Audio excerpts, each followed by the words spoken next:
సహస్రను hospital దగ్గర నుంచి ఇంటికి తీసుకొచ్చిన తర్వాత హారతిచ్చి లోపలికి తీసుకెళ్తుంది పద్మాక్షి. లోపలి తీసుకెళ్ళిన తర్వాత పాప ఏడుస్తూ ఉంటుంది. ఆ సమయానికి విహారి పాప ఏడుపు విని, అదేంటి పాప ఇంతలా గుక్కపట్టి ఏడుస్తుంది అనే విధంగా యమున అంటుంది. పాలు పట్టించాలే కదా, అసలు సహస్ర ఏం చేస్తుంది? అయినా పుట్టిన పాపకి వెంటనే తల్లి పాలు పట్టించాలని చెప్పేసి డాక్టర్స్ చెప్తారు అనే విధంగా విహారితో యమున అంటూ ఉంటుంది. అప్పుడు వెంటనే ఇక ఒక నిమిషం అమ్మ అని చెప్పేసి సహస్ర గదిలోకి వెళ్తారు. ఆ సమయంలో సహస్ర ఫోన్లో మాట్లాడుతూ ఉంటుంది. తన ఫ్రెండ్స్ కాల్ చేసి కంగ్రాట్స్ చెప్తూ ఉంటారు.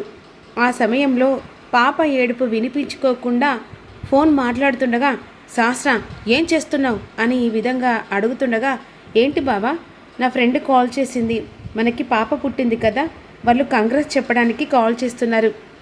నీ ఫ్రెండ్ గురించి అడగట్లేదు నేను. పాప గుక్క పెట్టి ఏడుస్తుంది, కిందికి వినిపిస్తుంది. అలాంటిది నువ్వు ఫోన్లో నీ పుట్టిన పాప కంటే ఎక్కువ అయినట్టుగా అనిపిస్తుందే. నీ ఫ్రెండ్ కాల్ అంతా ఇంపార్టెంటా? తను యుఎస్ నుంచి కాల్ చేసింది బావా, అందుకే మాట్లాడుతున్నా. నీ ఫ్రెండ్తో మాట్లాడనంటే పాపకు పాలు పట్టించి పడుకోబెట్టిన తర్వాత మాట్లాడు అంటే, బావా ఏంటి పాలు పట్టివి తొందరగా అని అంటుండగా, ఇదేంటి బావా పాలు పట్టి అంటున్నాడు, ఇప్పుడు నేను ఎలా పట్టివ్వాలి? నాకు పుట్టిన బిడ్డ అయితేనో పాలు పట్టించవచ్చు కదా. ఏం ఆలోచిస్తున్నావు సహస్ర? వెంటనే పాపకు పాలు పట్టించు అని కోపం అనేసరికి, ఇక సరే బావా. ఈలోపు వెంటనే పద్మాక్షి వాళ్ళ మాటలు విని, వీడు ఏమో అంటున్నట్టున్నాడే, వెంటనే లోపలికి వెళ్ళాలి, లేకపోతే ఇది టెన్షన్తో ఏ విషయం బయట పెట్టేదాకా కూడా తెలియదు అని లోపలికి వస్తుంది. ఏంటి ఏంటి విహారీ, ఏదో గొడవలాగా వినిపిస్తుంది. అదేంటత్తయ్య, నువ్వు ఎక్కడికి వెళ్ళావు? పాప చాలా ఏడుస్తుంది అలా అని చెప్పేసి పాలు పట్టించకుండా అలా సహస్ర తన ఫ్రెండ్తో మాట్లాడుతుంది. ఏంటి సహస్ర, పిచ్చి గని పట్టిందా? పాప ఏడుస్తుందా, పాలు పట్టినీయకుండా ఏం చేస్తున్నావు అని అంటుంది. అది కాదమ్మా. ఏంటి అది కాదు విహారీ, నువ్వు వెళ్ళరా, నేను పాపకు పాలు పట్టిస్తాను అని అన్న తర్వాత ఈలోపు విహారీ వెళ్తూ ఉంటాడు. ఆ సమయంలో నువ్వు చేసిన ఈ అనుమానం అది ఒక్కవేళ వాడికి నిజంగానే తెలిస్తే ఆ తర్వాత మన ఇద్దరిని వాడు చంపినా కూడా ఆశ్చర్యపోవాల్సిన అవసరం లేదు.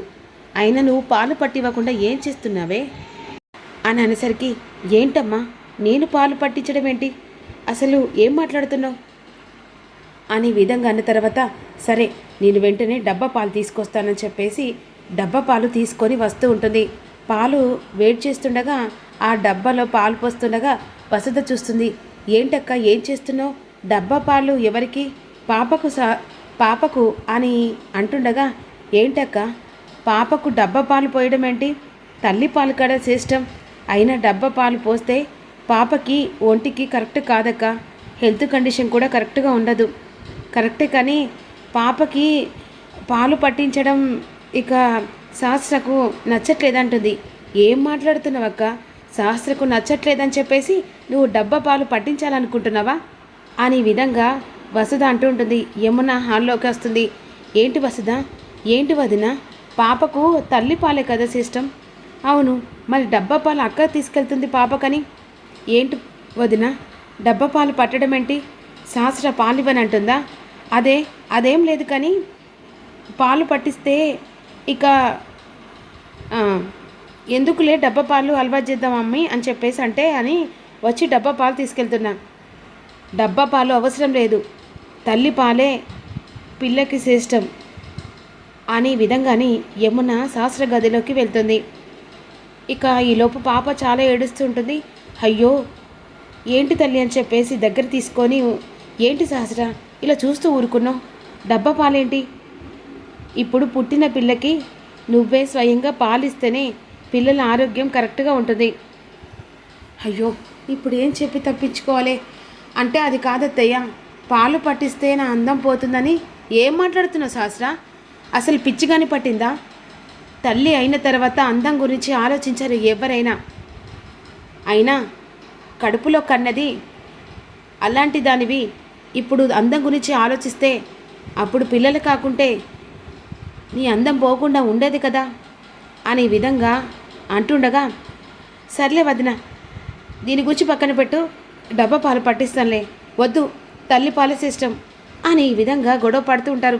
ఈలోపు విహారీ కోపంగా వచ్చి, ఏంటమ్మా, ఏంటి గొడవ? అది కాదురా, తల్లి పాలు శ్రేష్టం కదా, కానీ డబ్బా పాలు పట్టిస్తానంటుంది.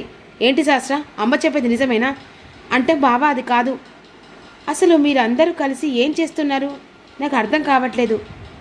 పాప నీకు పుట్టిందేనా అన్నట్టుగా కోపంగా విహారీ అడిగేసరికి, ఏం మాట్లాడుతున్నావు విహారీ? మరి పుట్టిన పాపకి తన తల్లి పాలు శ్రేష్టం అలా అని చెప్పేసి పాపకు పాలు పట్టివ్వకుండా డబ్బా పాలు పట్టిస్తానని చెప్పేసి అంటున్నారే. ఈలోపు వెంటనే అంబిక వచ్చి, అయినా డబ్బా పాలు పట్టిస్తే ఇందులో ఆశ్చర్యపోవాల్సిన అవసరమేముందిరా, జెన్యున్గా పిల్లలందరికీ డబ్బా పాలు పట్టిస్తున్నారు కదా, ఎందుకంటే తల్లి పాలు పట్టిస్తే తర్వాత వాళ్ళ అందం చెదిరిపోతుందని జెన్యున్గా ఇదంతా జరుగుతుంది కదా. ఈ విషయంలో నేనైతే కరాఖండిగా ఉండి కోపంగా విహారీ చెప్తూ ఉంటాడు. ఎట్టి పరిస్థితిలో పాపకి తల్లి పాలే పట్టించాలి అని చెప్పేసి అని వెళ్ళిపోతాడు. ఈలోపు వెంటనే యమున కూడా వెళ్ళిపోతుంది. ఏంటక్క, అయినా తల్లి పాలు పట్టివ్వకుండా డబ్బా పాలు అలవాటు చేయడం ఏంటి అని అంబిక అంటుంది. ఏం చెప్పానో అర్థం కాకుండా తల్లి బిడ్డలు ఒకరి మొక్కలు ఒకరు చూసుకుంటూ ఉంటారు. ఈలోపు ఎలాగలా పాలు పట్టిస్తుండగా పాప పాలు పట్టదు. ఎందుకంటే లక్ష్మికి తన కొడుకు పాలు పట్టిస్తుండగా చాలా బాధపడుతూ ఉంటుంది. ఈలోపు వెంటనే అదే సమయానికి ఏదో తెలియని బాధ. ఇక మరోవైపు హాస్పిటల్ దగ్గరికి మరుసటి రోజు పాపను సహస్ర వాళ్ళ పాపను ప్లస్ లక్ష్మి పాపను ఇద్దరు తీసుకొని హాస్పిటల్ దగ్గరికి వస్తారు. ఆ సమయంలో ఇక డాక్టర్లు చెకప్ చేసి పాప హెల్త్ కండిషన్, బాబు హెల్త్ కండిషన్ బాగుందని చెప్పేసి అంటారు. ఆ సమయంలో సహస్ర ఇక అన్ఎక్స్పెక్టెడ్గా లక్ష్మిని ఒక 5 మినిట్స్లో చూడబోతుండగా లక్ష్మి వెంటనే బాబుని తీసుకొని ఇక అటు మెయిన్ డోర్ నుంచి వెళ్ళిపోతుంది. ఈలోపు పాప గుక్కపట్టి ఏడుస్తూ ఉంటుంది.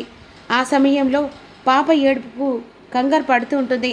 వెంటనే డాక్టర్లు ఇక పద్మాక్షి అడుగుతుండగా, ఖచ్చితంగా తల్లి పాలే శ్రేష్టం, డబ్బా పాలు అలవాటు చేస్తే ప్రాబ్లం అవుతుంది, కానీ పాలు రావట్లేదే, పాప పెరిగేంత వరకు మీరు ఏం చేస్తారో తెలియదు, కానీ ఎవరికి అనుమానం రాకుండా చేయండి మేడం అనే విధంగా అన్న తర్వాత వెంటనే విహారీ ఈ మాటలు వింటాడు.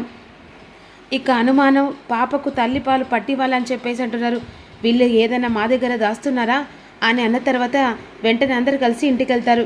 ఈలోపు బాబుని తీసుకొని లక్ష్మి బాధపడుతూ ఇక ఈరోజు ఈ టైంలో ఆ ఇంట్లో ఒక వారసులాగా పెరగాల్సిన టైం, ఇప్పుడు గుడిసె కూనీలలో తన కొడుకును పెంచుకుంటున్నానని బాధపడుతూ ఉంటుంది.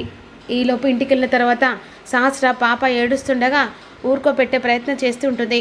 సహస్రను గదిలోకి వెళ్ళి, సహస్ర నిజం చెప్పు అనేసరికి, ఏంటి బాబా నిజం? హాస్పిటల్లో ఇందాక డాక్టర్ మీతో ఇక పాలు పట్టివ్వకుంటే ఇబ్బంది పడతావు అని చెప్పేసి అంటుంది. ఏంట నిజం? ఇక బావ విన్నాడేంటి అని చెప్పేసి సహస్ర కంగారు పడిపోతుంటుంది. అబ్బే ఏం లేదు బావా, నిజం చెప్తావా లేదా అని చెప్పేసి కోపంగా అక్కడున్న కత్తి సహస్ర మెడకు పెట్టేసరికి సహస్ర కంగారు పడుతుంటుంది. మరి పుట్టని బిడ్డ కాదని చెప్పేసి సహస్ర చెప్తుందా?